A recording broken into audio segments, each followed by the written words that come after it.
And I'll be honest, YouTube, you're not catching me in one of my more excited to film type moods. And that is because I've had a very long day today. It wasn't a very good day at work. But we don't need to talk about it. I feel somewhat better now that I've showered and put on my Scooby-Doo PJs. So, let's get into today's video. Today I'm going to be talking about my year favorites. So my favorites of the entire year of 2021. I'm actually using a template that comes from, or my primary thing is from a template that is like a monthly favorites thing. But I'm using it to apply to the whole year. So, it kind of sucks that I don't feel better because, this is one of my, more favorite topics that I have upcoming as ideas for videos. So the first thing that I'm going to talk about is my favorite TV show of the year. My favorite TV show of the year would have to be The 7 Deadly Sins. It's an anime on Netflix that essentially just completed. The only thing that I haven't watched is the final film that they made for the series. But, I didn't have COVID, my boyfriend had COVID, so we both had to quarantine because I was around him for a little bit, even though I tested negative. And during that time, I literally just binged, the entirety of that show that I hadn't watched, and I hadn't watched that show since maybe 2017, and I just picked it up where I left off, and I watched the entire thing, and I was obsessed, and I still am obsessed. I wish that the last couple of seasons were better than they are. The last seasons do not compare to the first seasons of that show. One reason being the animation. They changed animators and the quality, went down. But also just the plot. Things didn't end the way I would have liked them to end, but overall I still grew very attached to the characters and I still love the show. And then my other two favorites that I would say, I finished Ducktales, finally. I started Ducktales probably the second half of last year, and just over time, I would get into it and then fall out of it, and then fall into it, and then fall out of it, and I finally finished it. Basically, I had already seen the ending. I had seen the final episode, I believe, on Disney XD one time, and that is what inspired me to watch the whole series from beginning to end. And I loved it. I love Miss Webby Vanderquack, comfort character as heck. And then I'm also going to say the current anime that I'm watching, which is Fairy Tail, which is very, very good. And I still have a long ways to go. I'm on season 5. So I've made it a good bit of the way, but there's still hella ways to go. So those are my favorite TV shows of the year. If you ask me my favorite shows, if you ask me just what my favorite show is, I would tell you The Chilling Adventures of Sabrina, or if it's a show that's currently in production, I would tell you Euphoria. But neither of those shows really, did much this year. Euphoria had the special episodes, which, so fucking good. But I didn't want to, include that because it's not, it was 2 special episodes. It's not like the show is, happening right now, you know? So, my favorite book, I only have one book in here. Even though I've read a couple books, my favorite book of the year would have to be Conquering Shame and Codependency. It's taught me a lot about myself and how I can overcome some of my things that I don't like as much about myself. It's helped me realize how much shame can, just ruin your life if you don't grab a hold of it and, fix it. And it's realized that a lot of the things that I thought were panic attack type symptoms were actually kind of more like shame attacks, which is just, you kind of go into defense mode because something triggers a very deep wound, which makes you feel so deeply bad about yourself that it comes out as defensiveness. It's kind of hard to explain. I highly recommend that book to anyone, and it also tells you a little bit about how even if you are hyper independent, you still can be codependent. It's just, there's a lot of very useful information there, especially in the modern day conversations that we're having about mental health. So I highly recommend it to just about anyone. And anyone that wants to have wants to be secure, not hyper independent or anything like that, and learn how to take care of yourself while also having like relationships with others.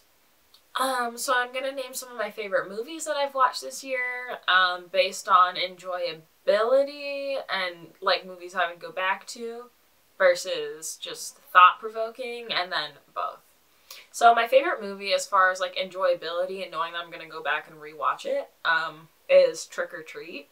I watched that for the first time this year. I know it's been out for like a while, but like I genuinely really enjoyed that film, and I understand why it is one of the more recent like Halloween or horror films that came out that has become like a cult favorite and like a classic and something like people go back to even though it didn't come out that long ago. As far as my favorite like thought-provoking film but I wouldn't necessarily say that I would return to it, that is We Need to Talk About Kevin. I really enjoyed that movie, and I like would recommend it to people as like just a total mindfuck.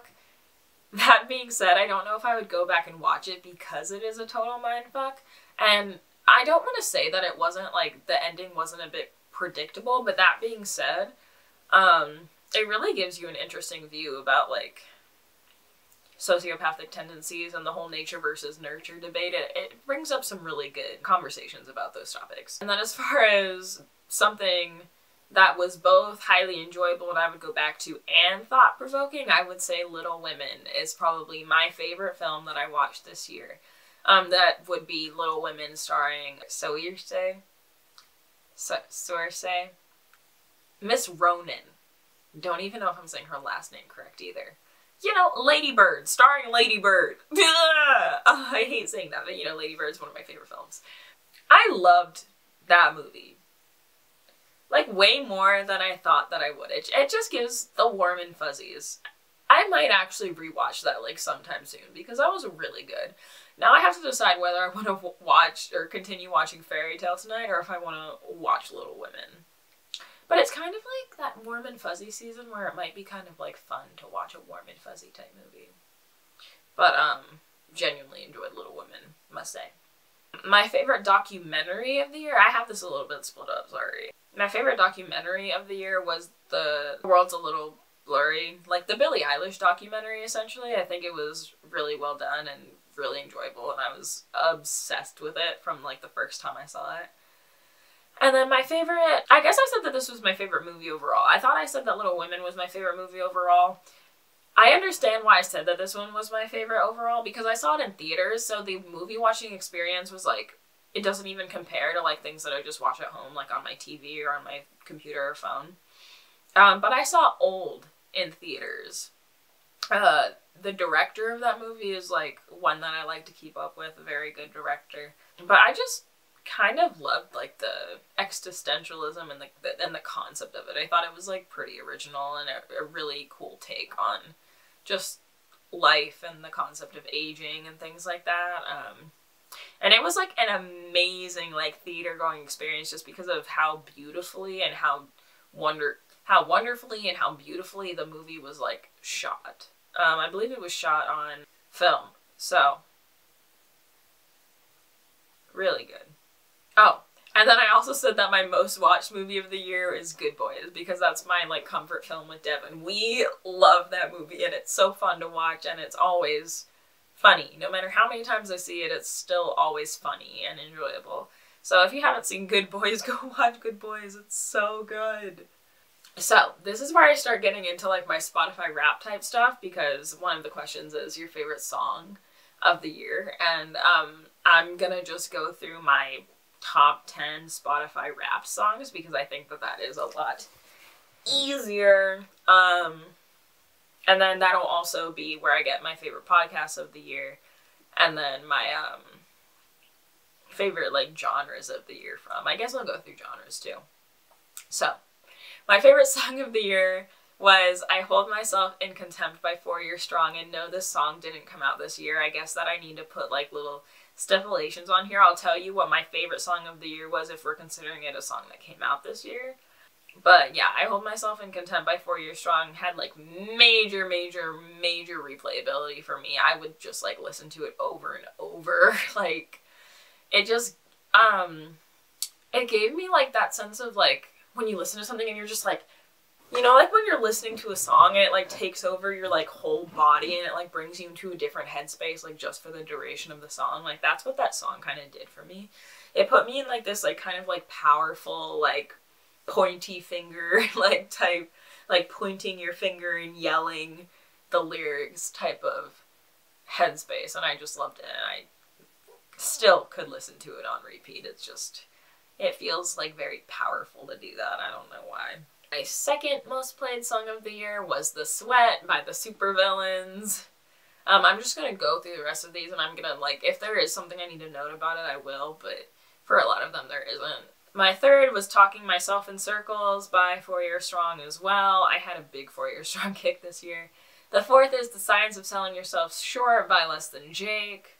Classic bop. My fifth was Hit Like a Girl by Meet Me at the Altar, and if I had to pick a favorite song that was released this year, I would say that it is that song. It just gives me the happy chemicals, like, as hell. Like, it's so good, and has such replay value, and if you don't listen to Meet Me at the Altar or don't listen to that song, you need to change that immediately. My sixth is iPhone by Rico Nasty. I don't think I need to explain that one, it's just a bop.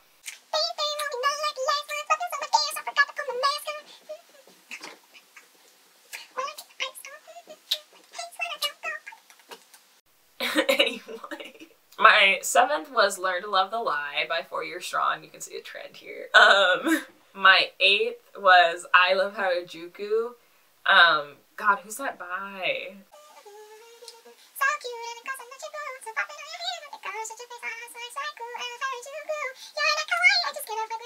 Yeah, love that song, and it gets stuck in my head. It's by Alice Longyu Gao.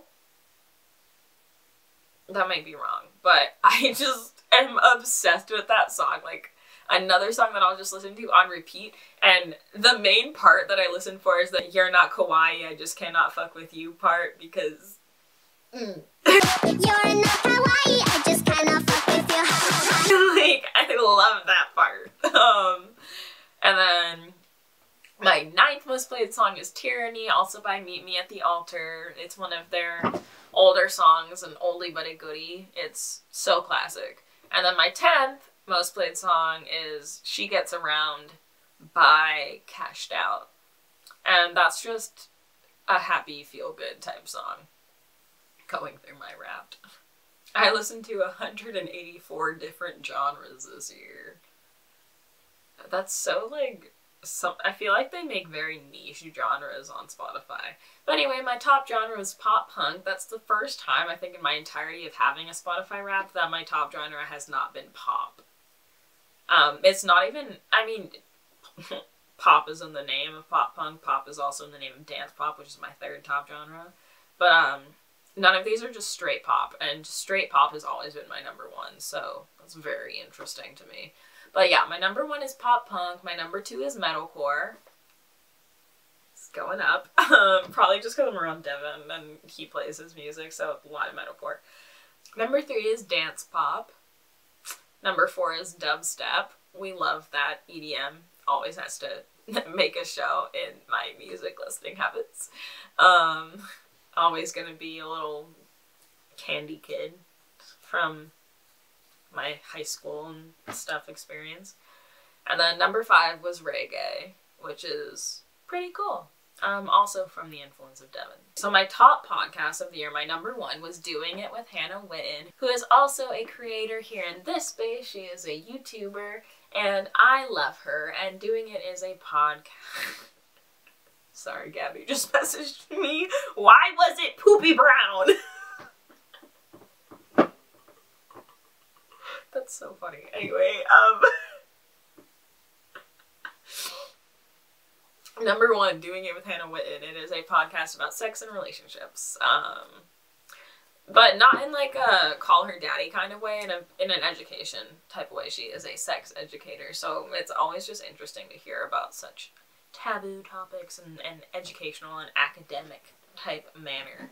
Number 2 was State of the Scene podcast with Sam and Marcos. We already know we have to keep up with what the bands are doing with their releases and what's going on in the scene. I haven't actually sat down and listened to the State of the Scene podcast in like a minute. I usually listen to it to fall asleep instead of like actually listening to the full thing and paying attention to what's going on. And I need to like fix that because like I feel like I don't know what's going on in the scene. I need to know. Sam and Marcos need to tell me. So we'll fix that. Number 3 is The Anxious Love Coach, which is a podcast essentially about our OCD or relationship OCD and helping to heal it, which is very relevant for me and my OCD diagnosis and the fact that I think I might have ROCD.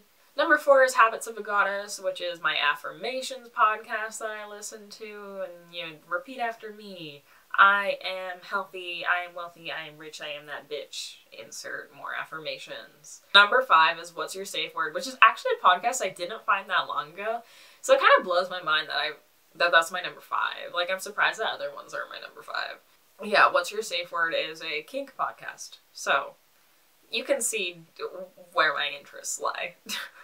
Okay, so for my beauty favorites, my face, I'm just gonna talk about like essentially like my skincare routine, which of late has been like doing like really good, like popping off, girl. Like my face looks like better than it has in like a minute. Let's not jinx that.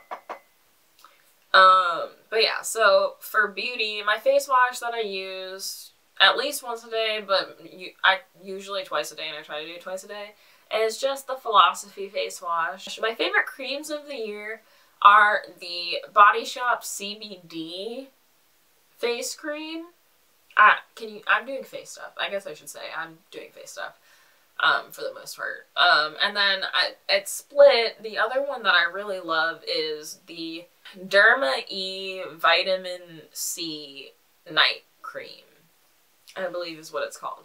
That cream leaves me feeling so hydrated when I wake up, but not in like a, like, there's a film on my face kind of way. It's amazing. And the CBD one I like because of the CBD. I mean, it's a good cream, just generally, but like, it makes me feel like calm, so I can't choose between the two of them. They do different things. My favorite oil would also be the Body Shop CBD oil. I have their, those two from their CBD line, and I love their CBD oil. If I had to choose another oil, I would just say basic vitamin E oil. We love it. It helps the skin. I slathered my entire body in vitamin E oil yesterday, and I felt like a vitamin E princess. It was amazing. My favorite sunscreen, I don't remember the sunscreen like cream that I use, but my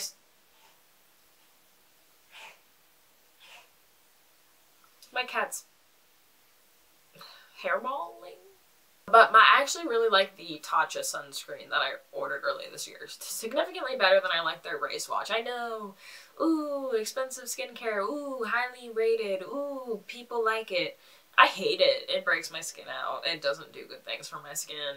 I think we're all different, and certain things work for certain people. Other things don't. Other beauty favorites include micellar water. Sorry, I'm trying to bust through this because I realize that my content gets really long because I get rambly and lose track of what I'm saying. Micellar water, also by Derma E. That's my favorite kind.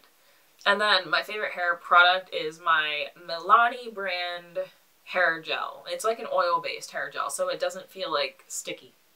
My makeup favorites would have to be my Fenty foundation, which I got this year, my Lime Crime Venus palette, which I got this year, and then just brand would be Smashbox. That's always a favorite. You know, I have my favorite concealers from there, and recently I've been using, along with the concealer, also the under eye powder because I'm not as tan, so I can use that powder. I didn't used to be able to use that powder without it looking like I was a certain tone, and then it just had like whiter spots under my eyes. And I've been relying on my Hula Bronzer, which is such an outdated bronzer, but I feel like there's a reason why it is still talked about. She does her thing, she snaps off. And then for lips, I believe they are Maybelline. I have two Maybelline like lip colors that you put on and then they dry. I'm so sorry that I keep itching my armpit. I haven't put on deodorant yet. My armpits always itch unless I put like deodorant on like directly after I shower because I like exfoliate them. So I'm so sorry that I'm just like itching my armpit. That's kind of weird. Whatever. Don't care. It's itchy. friends now. We've been hanging out every day. That makes us friends, right? You can watch me itch my armpit. But yeah, I believe they are Maybelline, and they're like liquid and then they dry, and I have two and I love them. Devin picked out one of them, but I love both of them. One of them is like a brownie color and then the other one's a pink. Those would be my favorite for like low end. And then for high end, obviously Anastasia, like liquid lips, that's what they're called. Anastasia liquid lips are always going to be one of my favorites, if not my favorite. I also really like the NYX liquid lips. I'll have to put it on screen because I don't remember the actual name of the line, but those have been amazing for like a while. People need to give drugstore makeup a chance sometimes. But there's nothing like getting like the, you know, the pretty packaging and the expensive palette in the mail, as you saw by my unboxing video. My favorite outfit that I've probably worn this year would be my Juvia cosplay, which I came up with like off the dome like so quickly, but I'm just really proud of myself because I had to like do things. Like I had to like safety pin things and make things look a certain way so that it would fit the character better. This is a character from Fairy Tail, I should say. That being said, I'm going to do it over here. I'm going to put my favorite things that I've bought this year, and then my most worn things in 2021, because there is a difference. Obviously, there is like my favorite things aesthetically, and then my favorite things as far as comfort and the things that I wear all the time and comfort pieces. So, you know, something that I want to add that isn't on the original list is cleaning products. Don't even ask, but I got a steam cleaner this year. A steam cleaner, and oh my gosh, me and my carpets have never been happier. I highly recommend just ordering one off of Amazon. Like, go ahead and get your deep cleaning on. I promise you will feel better and clearer afterwards. We're always gonna have to talk about Miss Mayer. She's a classic. There is a all-purpose cleaner from Target that I want to try. I think it's called Everspring. Lauren Giraldo just recommended it in her video, so like I'm going to have to get it and check it out because Lauren is one of, if not my favorite YouTuber. Love her, have to watch her videos as soon as they're uploaded, like much like I am with Caitlin Ray, but I've watched Lauren for way longer. I followed her during Vine days and I was obsessed with her, so we love Miss Lauren Giraldo. Oh, she's also from Miami. I'm from Boca. Like, that's the other thing. We're both from South Florida, and when she was like blowing up on Vine, she still lived down there.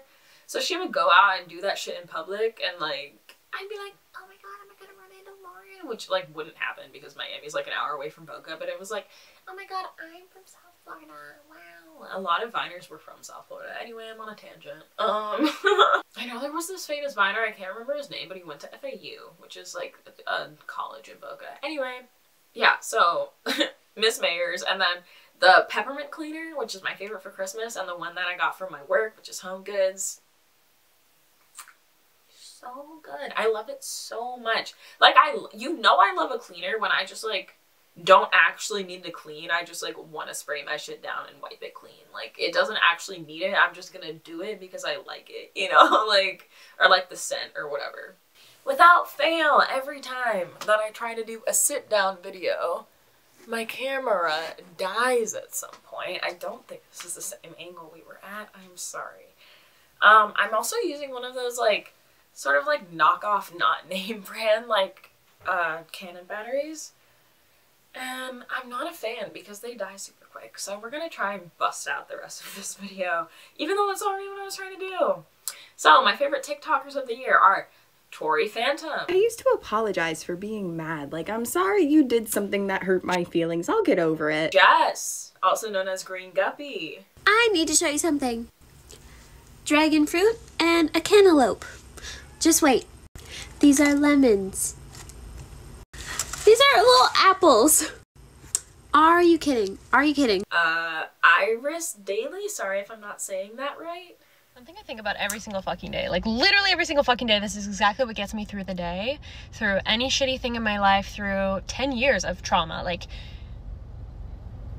I always think to myself, everything is going my way. Because at the end of the day, like, You could go through literally so much shit, or like maybe not even something super shitty. Maybe you could just have a flat tire. But at the end of the day, everything does end up in your favor, you know? Like maybe if you didn't get a flat tire, you would have gotten in an accident, you know, like a really bad fatal accident that day. If you weren't stopped by your, I don't know. That was like really morbid. My favorite YouTubers, we already told you. Miss Lauren Giraldo takes the cake for this year. I've loved her content. Emma Chamberlain. Besties, I am so sorry. My camera keeps dying. It literally died again. It has been an amount of time. I'm gonna try and wrap this up because I want to get this out for y'all in like a decent amount of time. My favorite YouTubers: Lauren Giraldo, Emma Chamberlain, Caitlin Ray and Sarah Baska. Yes, they come as a duo, even though they're not so duo anymore. Quietest Revolution, my tarot reader, my favorite tarot reader, Monica Church, Melanie Patricia Cruz, and the Hughes sisters, Lindsay and Megan. My favorite app of this year was Stylebook. I've tried to start creating an entire virtual closet for myself, which is so fun. Just to style things and to put my outfits in there as memories. My favorite places that I traveled were Atlanta and Savannah. I actually have an Atlanta video that I haven't edited yet, I literally went in October.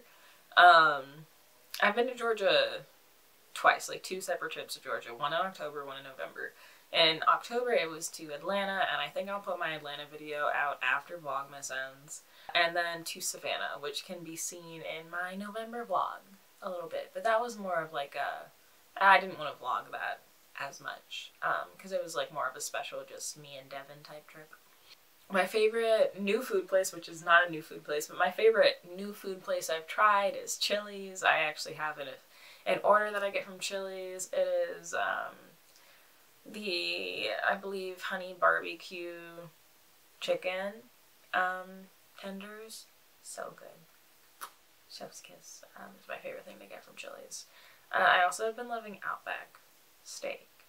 So my favorite store to shop at is kind of hard because I do most of my shopping online, but my favorite physical store to go to is Superdry. I'm sure when I get the chance to hang out with Austin and Shelby more, I'll probably fuck with Volcom because that's where Austin works.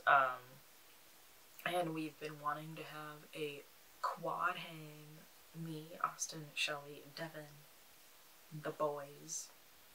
Sure, the boys, whatever. But Superdry, I started going there because I really liked their like men's clothes and I wanted to get stuff for Devin that was like cool. But I actually like their stuff that they have for girls too. And then I would also say just Zara, because I just got some jeans from Zara, love them, and everything I get from Zara I end up loving, even though I like rarely get to shop there. And then we're on the last of my favorites for this year, and I'm going to talk about crystals. So my favorite crystal piece that I have received this year is this blue sapphire ring. It was actually my grandma's, who passed away this year. Rest in peace, Grandma. But it was hers, and it is a blue sapphire ring, so obviously I haven't taken it off since. And I had wanted a blue sapphire ring. I actually originally thought that I wanted a blue sapphire and gold ring as my wedding band. So it's actually really ironic that I just happened to get a blue sapphire ring with a gold band. Obviously it's not a wedding band by any means. This is my right hand. Yeah, I would say my other favorite crystals that I've worked with this year were Blue Lace Agate and Amazonite, as far as like throat chakra, like blue crystals. Moonstone for emotional work, Hematite for grounding, Red Jasper for like stability and strength, Carnelian for like motivation, and like that's just steady. I can't really, I'm on and off with Carnelian. I don't really know how I actually feel about it. Red Jasper is usually my go-to for like the orange/red stones. Selenite for spiritual work and cleansing. And then I just started working with Tiger's Eye. I carry a Tiger's Eye and a Red Jasper with me every day at work because I've heard that Tiger's Eye can be like, it can help you be more magnetic and attract the things that you want into your life. So hopefully that works out for me. But those are the main stones that I've worked with this year. And that concludes my favorites video of 2021. Very exciting. Maybe in the future I'll do more monthly favorites videos, because it is hard to say my favorites of the whole year, because in reality the things that I'm going to be thinking of are like just the most recent months, because it has been a whole year of time. I tried to account like things from earlier on, but like it's hard. It's a little easier to keep track just because I have vlogged monthly vlogs this whole year, so I have a little bit more of an idea of like what I like month to month. But that being said, I think that maybe I'll just do monthly favorites videos. And I do know that after this year I no longer want to monthly vlog. I think that it makes my content a little stagnant. I want to vlog like events, which is like what I started out doing, but I just kind of lost motivation. But I think that after doing vlogmas, it's like my motivation is there. Like, being creative doesn't scare me right now. I'm just coming up with ideas off the cuff and just shooting it and putting it out, and I like what I'm doing. I just want to have more control over the quality of my content. I'm gonna figure it all out. I'm gonna plan my videos, and it's gonna be good. Thank you so much for watching this one, and thank you so much for keeping up with my vlogmas. I will see you guys tomorrow.